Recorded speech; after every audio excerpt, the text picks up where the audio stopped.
Boss Talk. This is your most informative and educative show that brings you face to face with the experts and national leaders to discuss trending national issues, be it politics, education, health, agriculture, human interest, and a lot more. Join your host, Julius Compton, Mondays, Wednesdays, and Fridays from 9 a.m. to 10 a.m. for the program Boss Talk, showing live on Satcom Channel 4.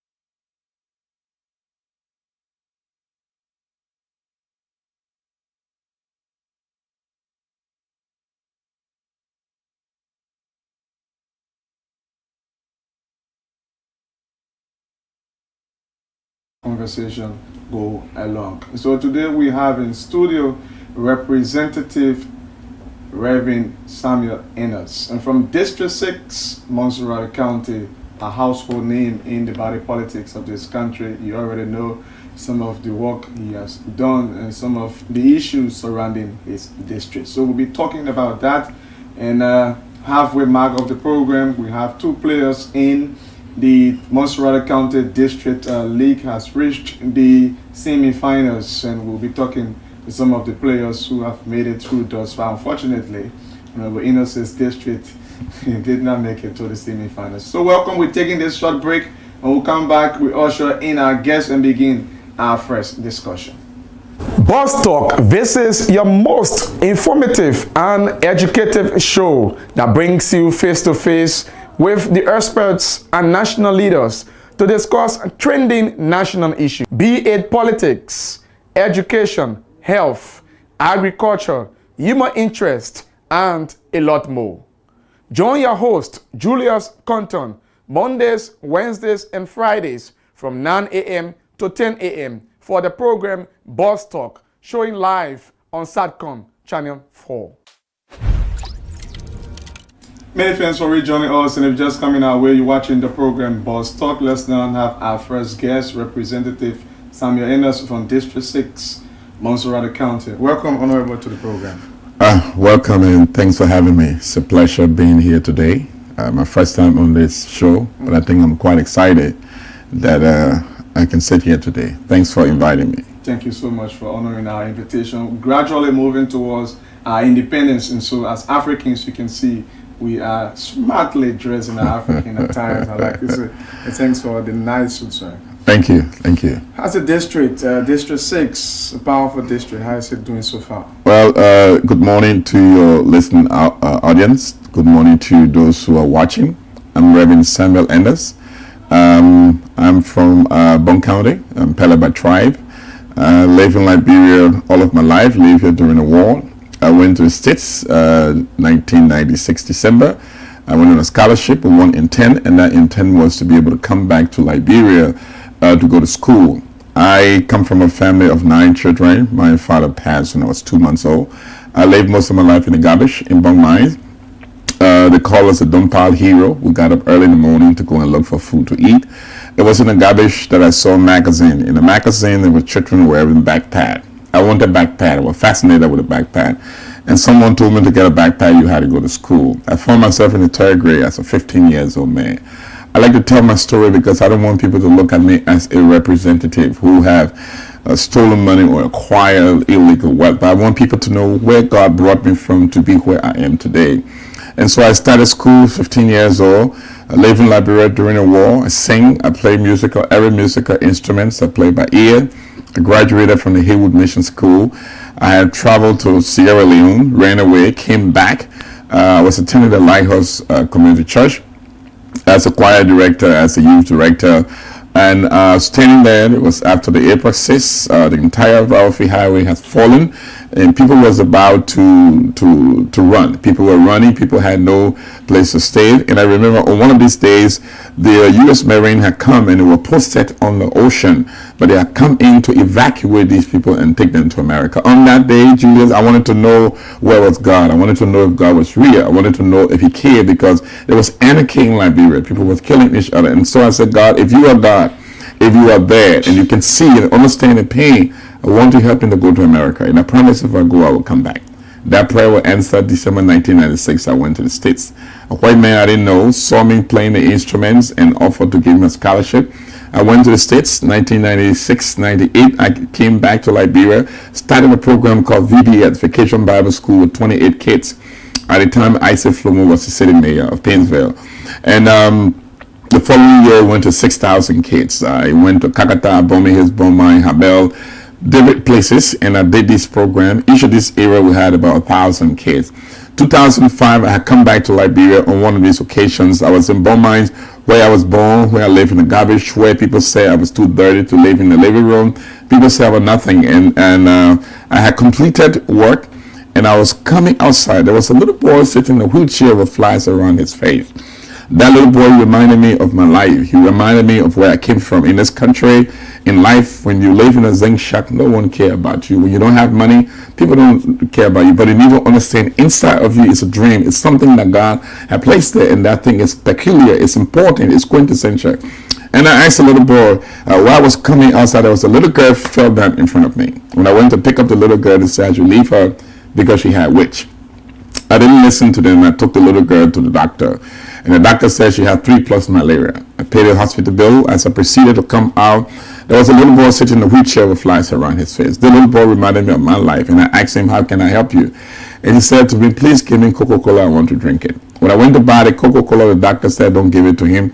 He had a big hole on his intestine. He said, if you want to help him, you should give me 300 to do surgery. And I believe the Bible says, where there's no vision, the people perish. This studio didn't just evolve. It was a dream and vision of someone who worked very hard, diligently, to make sure it come to fruition. So I say I will help the little boy. But I wanted to know what was his dream. And he said his dream was to become a doctor. I left him in Beaumont, came to Monrovia, got the money. When I went back, he had died. He died with dreams like many of the kids in Liberia. Some of them wouldn't reach third grade.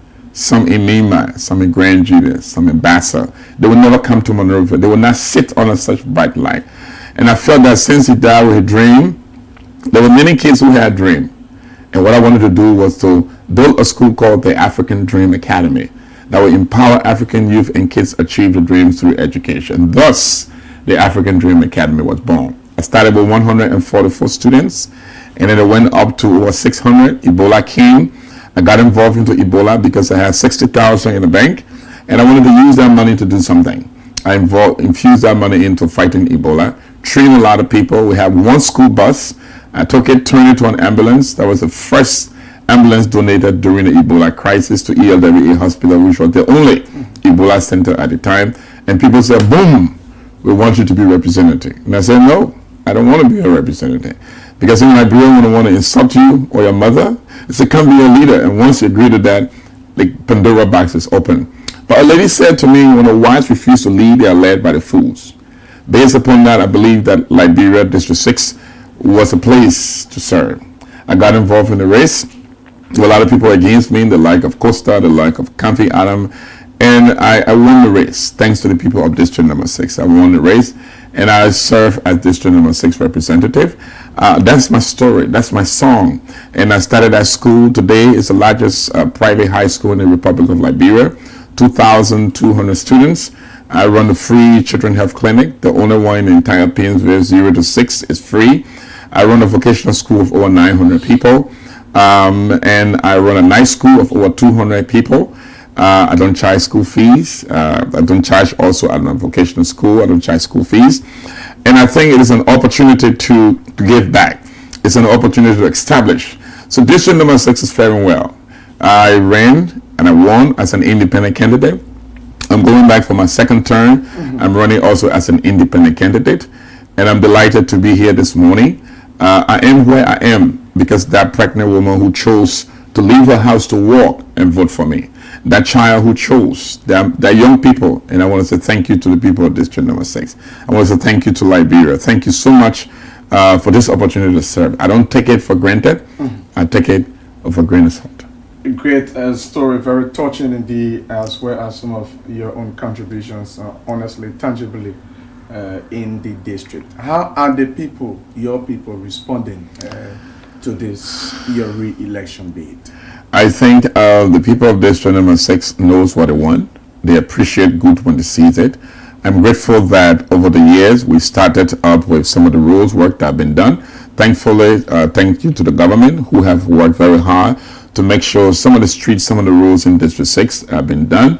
The road around the rehab area, the road going to Jarvis Marshall Road, some of the road to the ABC area need to be done. Serious work need to be done on that road.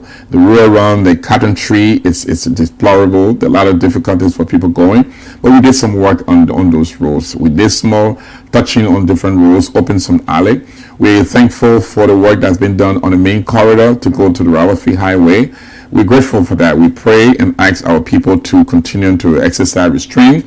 We caution each construction to take the plight of our people into account. They need to understand the speeding on the road is not conducive. It's not healthy. They need to understand as you widen the road, as you work on the road, the dirt from those roads need to go in the community to fix the other roads so that at least people have free passage and they give you a chance to do the work on the road. In terms of water, we're thankful that the government is now building through the World Bank, partnership with the World Bank, is building the largest reservoir in the Republic of Liberia on the Rock Hill. That will solve the problem of water for Painesville and most of Rock Hill. We're grateful for the electricity project. Thank you to the European Union through the African Development Bank. We're now going to be having 2 substations completed since 1822. The Roberts International Airport, for the first time, will have electric grid from here and not be dependent on Firestone, and they will shut it off and turn it on as they want to. The people of Tinkers Village, the people of Gold Zone, the people of Peloton, the people of Basseton, the people of the entire Rawafi Highway, where thankfully Tinkers Village for the first time have coring. So we look forward to turning on these 2 substations. And I think the people of District Number 6 appreciate what we've done. They appreciate what this government has done. I am one of those persons who believe, as the Bible says, you give a flower to people, you appreciate people. So I think the president have done some work in the district. I want to be thankful for that, for the electricity, thankful for the road, thankful for the markets that have been built, thankful for the students who are not paying a wire fee anymore. So these things doesn't mean I'm a citizen, but it means I appreciate what has been done in my district. And I think the people of District Number 6 sent me to represent them. And that representation means when you see good, you recognize it and you appreciate that good. To be blind to that is ingrate, it's ungratitude, it's ingratitude, it's ungratefulness. So the people of District Number 6 are doing well.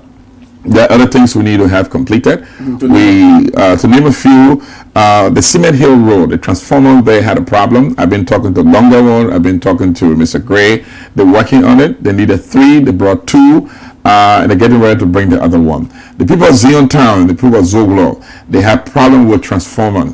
They demonstrated, they protested a lot, and a lot of people was hurt, but that has not been done yet. So that's it. That is a priority. I think going to the election, passing the election with those people not having current, it's a concern for me. Not because they need to register and vote for me, but because they gave me a piece of work to do, because it is important. The young people have talked to me.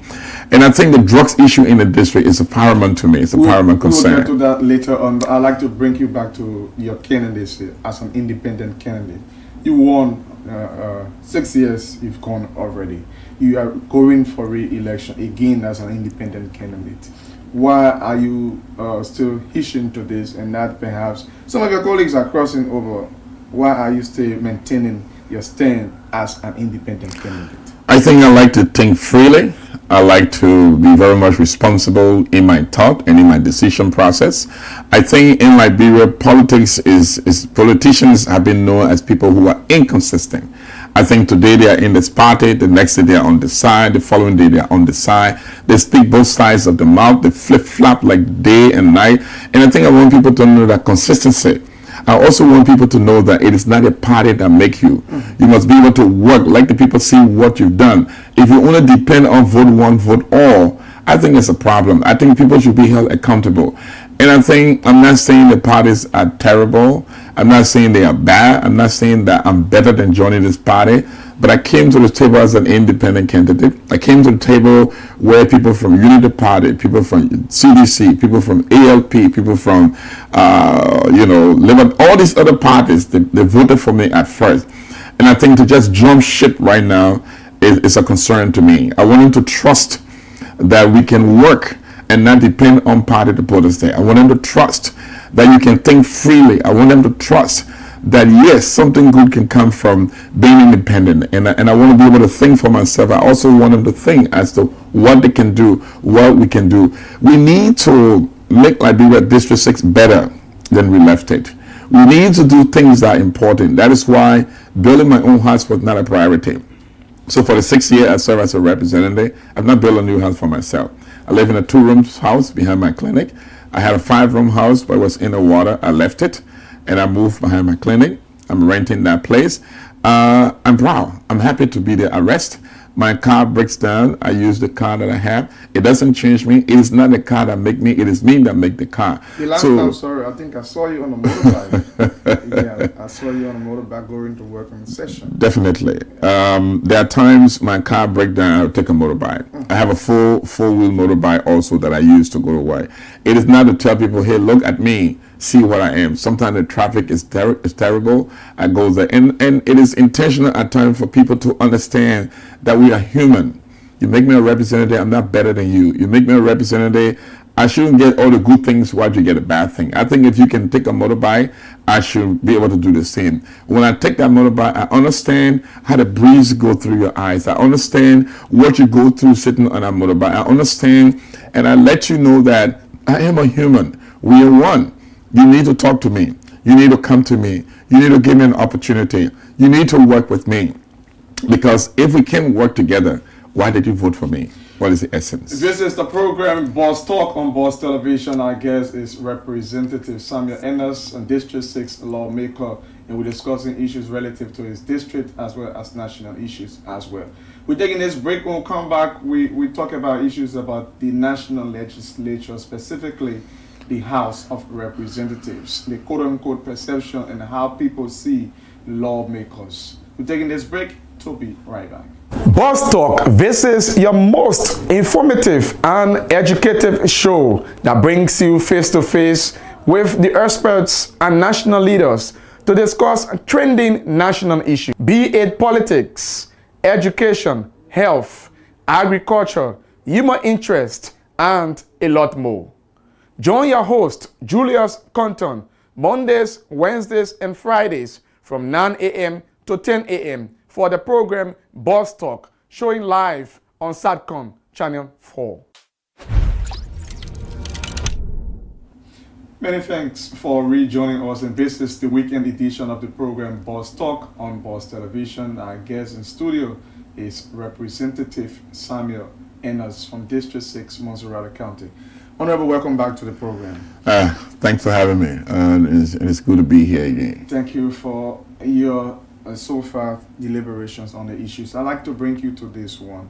3 cardinal functions of lawmaking, oversight, and representation. Quote unquote, the people have some perception about the powers that the people have, but aren't using it to the extent that instead of lawmakers have been making some of the key decisions, is happening at the end of the executive. What's your own take when you hear the people, hey, the lawmakers are responsible for this, they should do this, but things are not happening. Our lawmakers are eating our money. Our lawmakers are this, our lawmakers are that. So you have 73 persons in the House of Representatives. I don't like to say upper and lower house because there is no upper and lower house. No. 73 plus the other people on the other side. Anything in a community, anyone who dies, the lawmaker is the first liner. Any catastrophe, the lawmaker is there. Any graduation, wedding, hospital bill, dead body, casket, launching of any program, the lawmaker is there. Our budget is around 50,000, 49,000 out of 770 something million our budget is less than 60,000. That is the whole budget that we cover. It is that budget that will pay our staff. It is that budget that will run our entire staff. Just the Ministry of Public Work, the budget is around 60-some more million. Just the Ministry of Finance is way more than what we do. But this is the people that represent everyone. We go out, we visit everyone. So when people say we eat money, Reverend Ennis eat money, I'm not eating anybody's money. I have not taken money from anyone falsely. When I became representative, I was given the opportunity to take a loan. And I took the first loan in my whole life. The second loan, the first loan was to go to school in America. The second loan was this loan, which was 200,000 United States dollars, which I had to pay $4,000, 700 every month for 6 years until my term as a representative.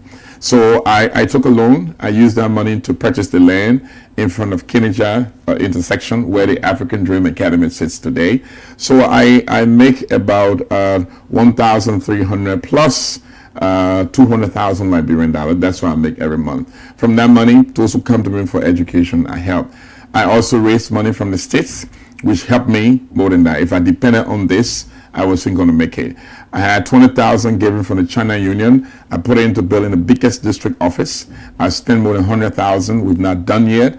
We're going to be finishing that building hopefully next term, but that is there.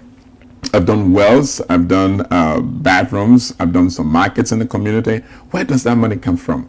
How do I get that money? How do you expect me? I have children, I have family, I have personal things that I need to do. How do I do that and be able to survive? I'm able to talk to people in the states who are able to help. So the reality remains that the responsibility of the lawmaking is past oversight, representation, and lawmaking. Well, we do make law. We put laws on the book that are good. We upheld some, we repeal, we amend some laws so that the country works perfectly, personally. But I think people need to understand when you put in someone in the House of Representatives, let the person be able to think for themselves, let it stand for themselves. And if you have a lot of people buy, control, honor the executive, trust me, when a budget comes on the floor, Ways means, to be on Ways and Means, you must be in line with the government. So that's the biggest committee there in the House. The Executive Committee is in the House. The Judiciary is in the House. Public Finance is in the House. These people are different committees. So by the time the budget comes, Ways and Means have to pass the budget that they've written on. All of them cannot bring a budget to the floor that they will not appeal, they will not respect, they will not uphold. So they finish. So that's the biggest chunk of us in the House to already approve of the budget that they are bringing to the floor. The judiciary is going to agree on that budget because they're strictly in line with the executive, followed by the executive. They're going to agree on that. Public account going to agree. So you are left with 20% or less. Those people have already agreed on the budget that is coming, that they worked on. So what does the 20% do? Many times I say I was not voting for the budget. The intent was not to sabotage the government. The intent was not to say I don't respect the president or I'm not going to support the president. No, I said in this budget, each of the lawmakers supposed to get $39,000 for development. That money didn't come, but it gave Honorable Maggie $500,000. I had a problem with that, so I said I wasn't going to vote.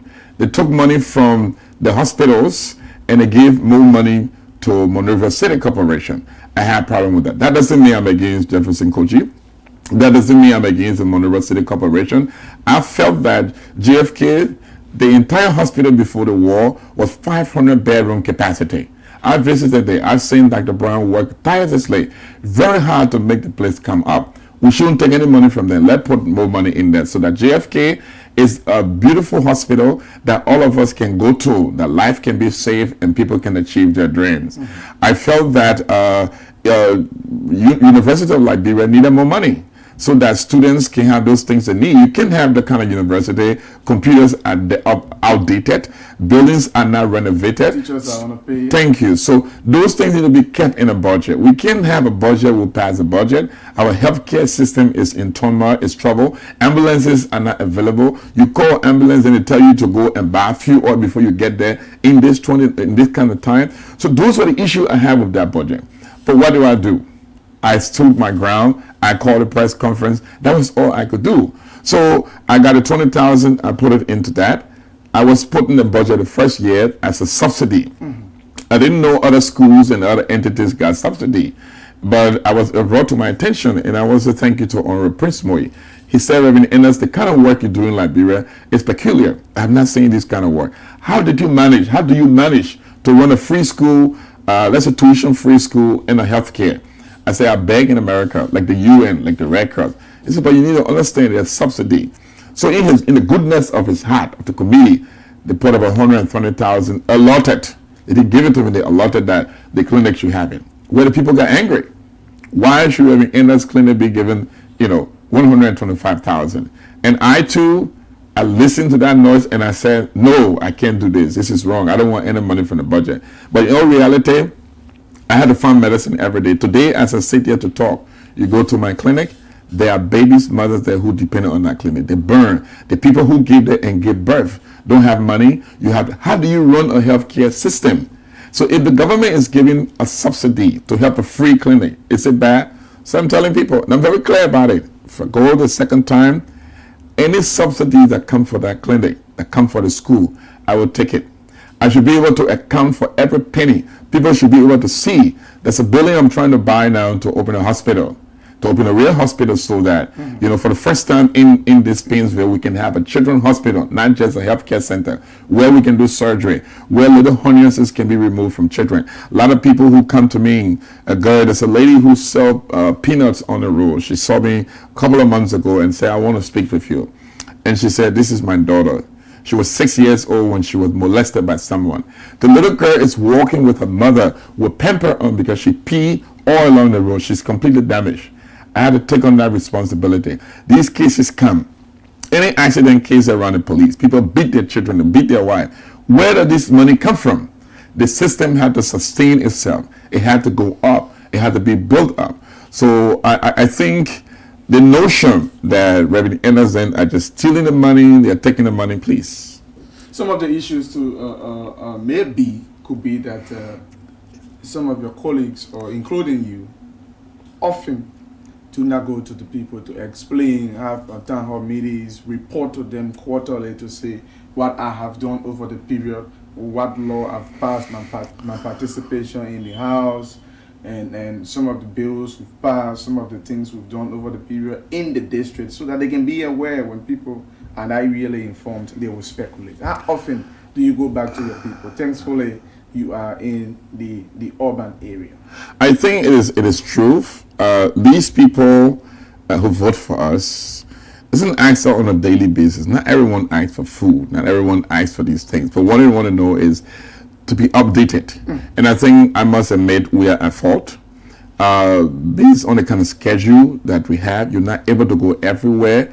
What I'm going to do different this time is to make sure there is schedule upheld, kept meeting in the various communities. I want to have people who will know where each of the community and when they have their meetings. I want to be able to attend these community meetings. I want to be able to go there. Some lawmakers are afraid to go in these meetings because when you go there, there's barrage of requests, and then you say, let me stay away. But you can say as a Christian, I missed Sunday today, and so I'll miss another Sunday because God is vexed with me, or I think you got to continue to go. So I think what I want to do different is to respect and keep those scheduled community meetings, those town hall meetings. It's something I want to do different. I want to work with community leaders quite effectively. We're working together, but being part of that meeting, updating them on what's happening. Every budget that will pass this time, before that budget passes, once I have the budget, I want the financial experts in my district say, hey, I may not have all the financial know-how, but here's the budget that's going to be passed. What do you see here? How do we red flag this? What do we do? How can we do it? And the citizens have the right. They have the authority to also say, hey, we're seeing the budget you're about to pass, but this is what's happening. And I think those are some of the things to have it accountable, because when people open their eyes on this budget and see what is happening, that we can work together in correcting those things, making sure it's okay. And I think we are at fault when it comes to those things. I am in an urban area, so I'm at churches, I'm at schools, I'm at communities, I'm all over the place. I'm on a motorbike, I'm walking, I'm all over the place. But yet and still, people will say, no, we can see you all the time, because my district starts from health ministry and ends at Ara 2, ELWA Junction, GS8 Road.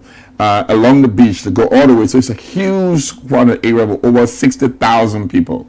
And every given day, today I have about 5 different appointments that I have to make sure I attend, so that people don't feel that, oh, we called a representative, he didn't come. They expect you to be there. And you'll be very desperate this time around to go to them. It's elections time. I don't think I'm desperate. I think the right word would be I'm cautious of the fact, not coerced. I think you need a vote now, so you have to reach out. I think the election, if anyone looking for a vote right now, you're wasting your time. The decisions have been made. People can make decision 1 minute at a time, sir. They can make decision 2 seconds at a time. I can assure you that those who stuck and say they're going this way, you will sway very few. But people have made up their mind. This election is a process. It's not an event where people just get up today and say, I'm going to vote for this person. They look at what has happened. They might be in between trying to figure out what to do, but they have seen things happening. It is those things that when they get to the ballot box, compel them, propels them, directs them to do what they want to do in that box. And I think I go to this program because I can step out of the studio today and God can call me home. I can be taken home. We still have July, August, September before the 10th. So any one of those days is not promising. May his soul rest in peace. The Honorable Ham Bashir just passed away. Who thought that he was going to be there today? Who thought Mona Pena, may her soul rest in peace, was going to be there today? Who thought those other people were going to be gone? So tomorrow is not promised to any of us. But what is important now is people voted for me. I have a legacy. So if I'm going to even step out as a representative, if I'm going to die before that time comes, let me serve them. So when I'm not there, that record is there, that legacy is there, and that is what going to compel me to go today to do these things. Have you seen some complementary projects being done in the district by other aspirants in order to help make the district what it should be? I mean, I don't know which project they are undertaking. I don't know what to be done. Where have they been? Where were they? You come 3 months to election, 1 year to election, you say you're doing project. Where were you 2018? Where were you 2019? Where were you 2020? Where were you 2021? So this is the only time you feel that a project is important. So you think that you do not have a competitor? I just don't count anyone right now because I don't see anyone doing anything. You want to level rate district number 6? Where have you been? I've seen a vocational school in the district. Vocational school? Martin Kula. Martin Kula? Yeah, have you not seen that, sir? Well, I'm very clear on what I do. You got to be consistent in your dealing. You can't have a vocational school today. It breaks down 2, 3 years, 4 years, and then when election times come, then you bring that vocational school. So you don't twist my word. I'm consistent. My thoughts are not dead. You didn't ask me if this person had a vocational school, and I said I didn't see it before. You said complementary project. You did not. You were not specific. Yeah, you're not specific. So you want me to talk about all the people who have schools, all the people who have different programs? Isn't it a project, sir? What is a project? My school is not a project. The vocational it's not a project. I'm talking about on a mountain. Are you advocating for him and telling him what he's doing? You do not. Education is not a project. Okay. You want to use education as a project, then you are phony. You're not serious. You're not real. Not counting what he has done. We are not talking about Kula. We're not talking about what he's done. We're talking about project. Yeah, but a project is not a school. A school is not a project. Okay. I'm an educator. I went to school. You don't use education as a project. Education is an intent to bring people out of poverty, to enlighten their mind, to guide them to where to go. So if you see education as a project that you will do for a specific time, then you are one of those who are deceiving Liberia, because this is not a place to do a project. And so you do not see, or you do not count any politician that have done something more than you in your district? If you mean what they've done more than me, I will run. Bring the politicians that have done more than me, that have had a school, the larger school, that run a free clinic, that do the vocational school, the amount of projects, the well, the toilet that I've done. Bring that person. I won't contest. I give you from now to the time of election, go in the district, bring that person. I wouldn't contest. I will come right back here. So nothing. They are all kids. They're running around. They're trying to figure out what to do. You said that before and you are saying it again. What do you mean in short that District 6 is not for kids? You have educators. You have people who have huge responsibilities. They need people who are established, people who are consistent, people who are taught. Today you're part of this party, next day you're part of this party. You can't discuss an issue. You are discussing personality. Those are childish behavior. An elder, a person who is older, they are stable in their dealing. They're consistent in their dealing. They have a goal. They know what they want to do. They can show the track record of what they are not just sway away. And I think to get up and look at district number 6 with people who are well situated, well educated, looking at the children who are dying from drugs. I've hit drugs places. I've destroyed drugs places. I've been to the police station. I've gotten involved in different instances. And I think the only people who can do that is people who are strong, who are adults, who know exactly what they want to do. This is the program Boss Talk, Tough Talking Representative District 6, Montserrat County, Samuel Ennis. We're taking this break. We'll come back with Chip Up on the drugs issue and get his parting comments and wrap it up on this edition of the program, so please be there. Boss Talk, this is your most informative and educative show that brings you face to face with the experts and national leaders to discuss trending national issues, be it politics, education, health, agriculture, human interest, and a lot more. Join your host, Julius Compton, Mondays, Wednesdays, and Fridays from 9 a.m. to 10 a.m. for the program Boss Talk, showing live on SATCOM Channel 4.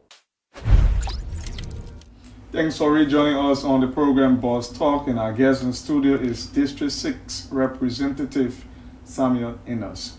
Before we get your parting comments and to talk briefly about the drugs issue, I play football, so to speak. The records are there. I know that your district has key players, good talents.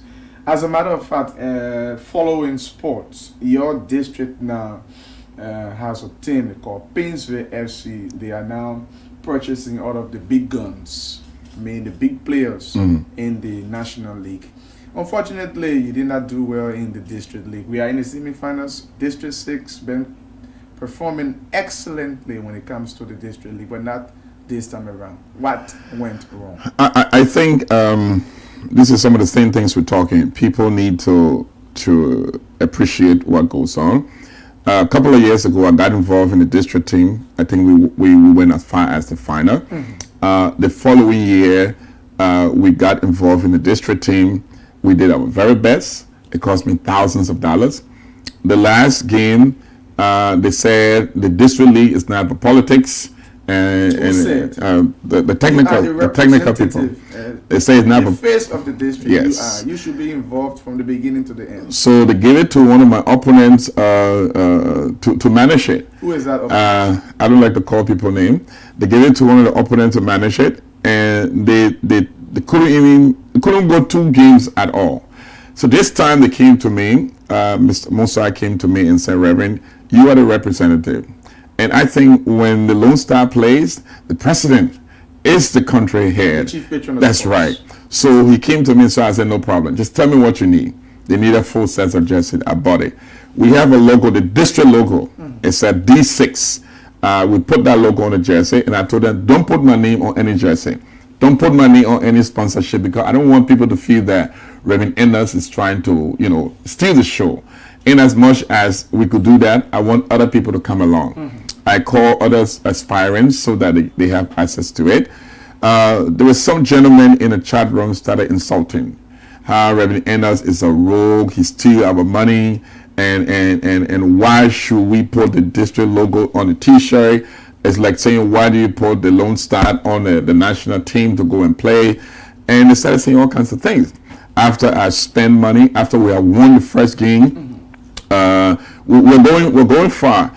And then other players were in that chat room. Everybody was there when these guys continued to insult. How they're going to put the jersey down. They're going to get people to support and fight. They got people who can do better. So I said, all right, I'll step out. I will step out so I see what you do. And I step out. And they couldn't even do anything.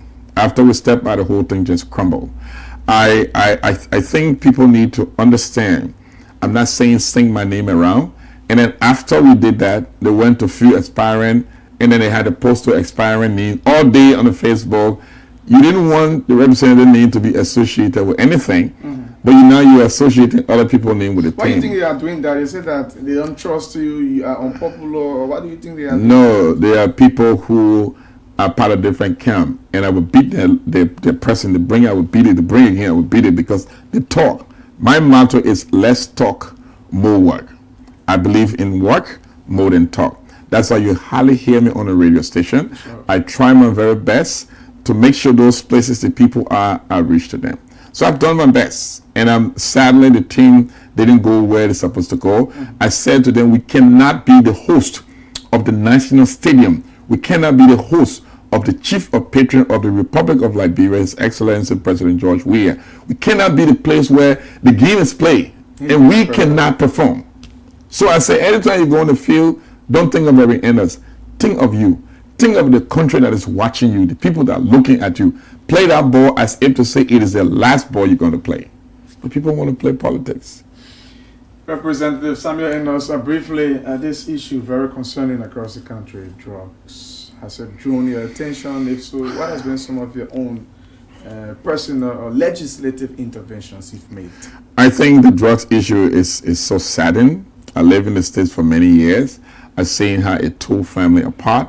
I see how it destroyed the economy, the country as a whole. We cannot handle drugs. If we let the drugs to go to a certain place, we're doomed. We can't handle drugs. That is why Honorable Swakoko, Honorable Goshua, I want to say hats up to them. Mm-hmm. We met at Painesville Town Hall many years ago. We signed first the drugs law. Then we took it to the House. They championed it. We did our best we can. Sent it to the Senate. It stayed there for a long time. It is back. Thank you to Speaker Buffer Chima. Thank you to Senator Pro Tem Abachia. Thank you to all the colleagues who saw and listened to the cry. But what is very demeaning, what was very sad, is the fact that $100 million worth of drugs entered the Republic of Liberia with no accountability of who brought it. Who to be blamed? With no accountability. It's the people who brought it to be blamed. Number one, you have oversight. We have oversight. We play our oversight. And this is what happens sometimes. People say, oh, it's a lawmaker. We took it, you sent it to the court. Did the people get angry at the court? Did the people get angry at the solicitor? Did they get angry at the justice minister for telling these people, you can't tell me?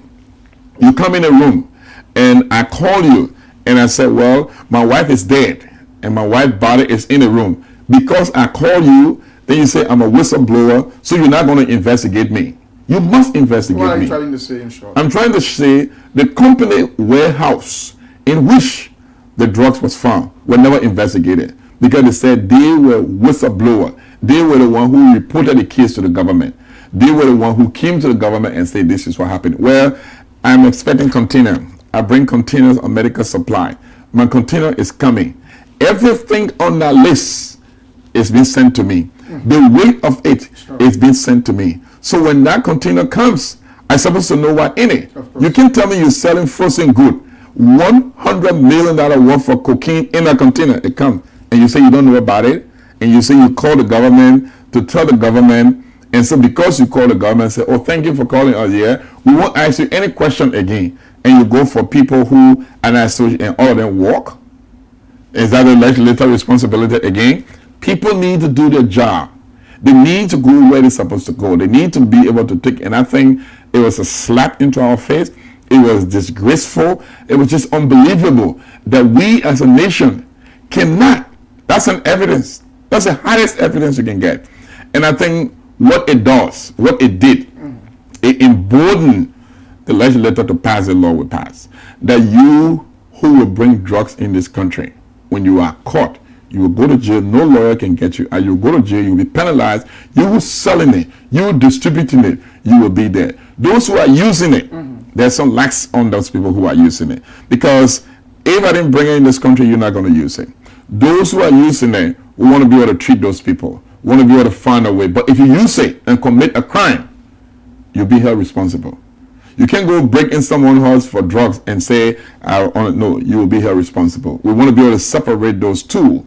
And I think in my district, I've personally, physically handled drugs people. I've broken down places that drugs was in. People have said, I'm taking the law into my hands. I'm acting like a police officer. I should go sit down and find something good to do. But I think those things serve as deterrents. Around the Palm Bush area a few days ago, they told me around the Palm Bush, Kinija, about a place that is now being infested and is taking over that community. Oh, we are getting ready to go there. You are not going to come in a community where our children live and make the place unbearable, indecent. A light already. You might change. Let it hear it. Let it hear it and be aware and know that we're not going to hide to go there. We're not going to prepare ourselves to go there unknown to you. We want you to be aware that we're not going to take it, that you're not going to dirty the place we live. Because those things, they bring insecurity. And one group of people I want to say thank you to, they're the King Grade people. The King Gradians stood together, and when they got ready, they cleaned their town of that thing. And I think if they can do it, other people can do it. There's this key issue before we wrap up about drugs. It's already established, and the people who are involved, they are financially strong. But on the other hand, the enforcers are not strong enough. They are not capacitated. They are not empowered. Talking about the LDEA, and you have the responsibility to increase their budget so that we can have numerically, so they can get more number of people chasing drugs, and at the same time their take home can be fabulous enough. You have the responsibility of doing that. I think people have excuses. They give excuses all the time. I don't have cars. How do I go? They give excuses all the time. You know, it's all about money. It's enough. I think to empower officers of the. It's not. I think it's quintessential. It's quintessential. I'm one of those who have problem with the fact that police depots don't have cars. I think it's a disgrace. I've said it. I've spoken to Honorable Fala on many occasions. Even just the district in which the president lives. I said, my man, listen. Just one pickup, because that is the biggest one of the districts where you have a lot of people. Okay. Just have a car for the police. That can happen. I think the DE need to be equipped. I think they need to have the cars. They need to have the logistics. But I get a lot of complaints from people in my district. DE, they said DE goes there, broad open day. DEs go there 2 o'clock in the morning, take their phones, takes everything they have, and come outside with it and say this is where they are. People, it's just a different thing. And I think what we need to do is to be able to say, this thing is killing us. Is look at those people who you're polling in the DEA. You can have DEA personnel that look like he's already high when he's there, and people complain about these things. I like to talk so and talk so. I think if we are serious to fight drug, we must empower the DEA. We must give them decent salary. We must give them decent gear. They must be trained, and they must be supervised. And every DEA personnel must take a weekly drug test to make sure you are correct, you are sound, you're not on the thing you're going to go fight. It's a policy statement you're making. It's very important, precisely. And I think going back the second term, I think this should be a priority. We need to love it with my friends, so we be able, because we passed the law now. The next thing, how do you enforce that law? Because once that law is passed, it must be enforced. Okay. Otherwise, the law is nothing. And so I think I need to call the attention of all of us, the churches, the police, the power, military personnel, the hospital, everyone needs to be involved. I treat a lot of drugs people. And I look forward to serving, whether I go back as a representative or not. I look forward to doing what I can. I look forward to being, to leave my country better than I left it. I've not been working only as a representative. I worked before I became a representative. I worked after I became a representative. But by the end of 2024, I must have at least 2 companies in Liberia. Well, it's a small company. I must have those companies. I must contribute to the society. I must make a difference. I must help those people. And so I'm grateful. I want to thank you for having me on your show. My thanks and appreciation go to the management. I think we need to support such work. I think we need to support what you do here. I'm quite astonished at what I see here. I pray that God will continue to bless you, bless the management, and lead you to His glory and to the betterment of our country. It's been a pleasure. It's been a good opportunity being here, and I hope that I will come back after the election. I hope that someday we'll sit again and discuss other issues. Thank you very much, and wish you well in your endeavors. Thank you. It's been a pleasure. District 6 Representative Samuel Enos, we've been discussing key and crucial national issues. Many thanks for watching this session. We're taking a short break. To be right back. Boss Talk, this is your most informative and educative show that brings you face to face with the experts and national leaders to discuss trending national issues, be it politics, education, health, agriculture, human interest, and a lot more. Join your host, Julius Compton, Mondays, Wednesdays, and Fridays from 9 a.m. to 10 a.m. for the program Boss Talk, showing live on Satcom Channel 4.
Many thanks for rejoining us on the program Boss Talk on Boss Television. This is the weekend edition. Before we wrap up quickly, the calendar of events leading to the July 26th Independence and Celebration has officially been released. On yesterday, it was the Golden Image Award ceremony. The president attended that particular program, and on today there will be an intercessory service at the Black Jinnah Mosque there in the Somalia Draft area, and it's now called the Japanese Highway now.